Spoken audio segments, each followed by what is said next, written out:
من اول استعمال رح تشوف الفرق وعلى كفاءتي. نسمع الصلاة على النبي مع بعض ويلا.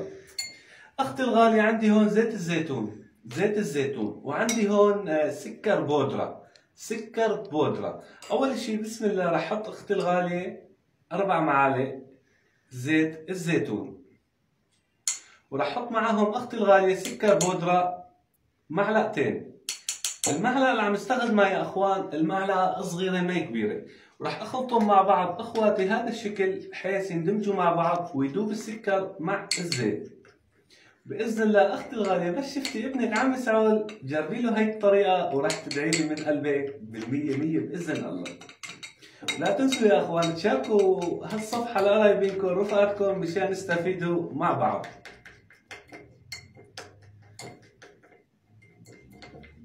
هذا الشكل اخواتي صارت النتيجة عنا جاهزة، صار مثل شراب السعلة. اختي الغالية فينك تحتفظي في هالكمية في البراد. كل ما شفتي ابنك عم يسعل شربيه معلقة.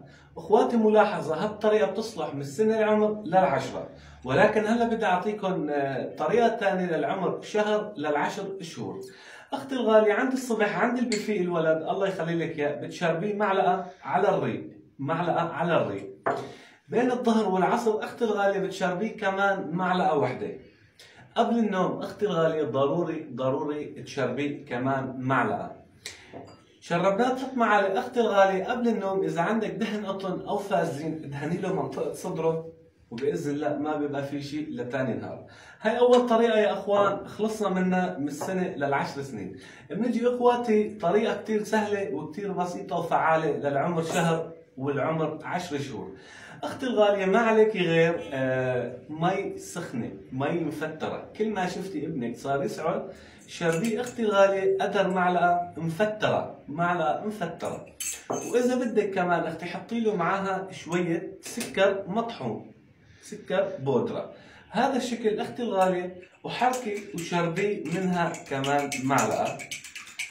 هذا الشكل كمان قبل النوم مرة، ووقت البفي وبين الظهر والعصر شاربيه معلقة وبإذن الله رح تدعي. ملاحظة يا اخوان من لا يشكر الناس لا يشكر الله. اخواتي شكرا لكل اخت عم تشارك هالصفحة لرفقاتها وعم تكبر عائلتنا، وشكرا لكم على تقريبا 19,000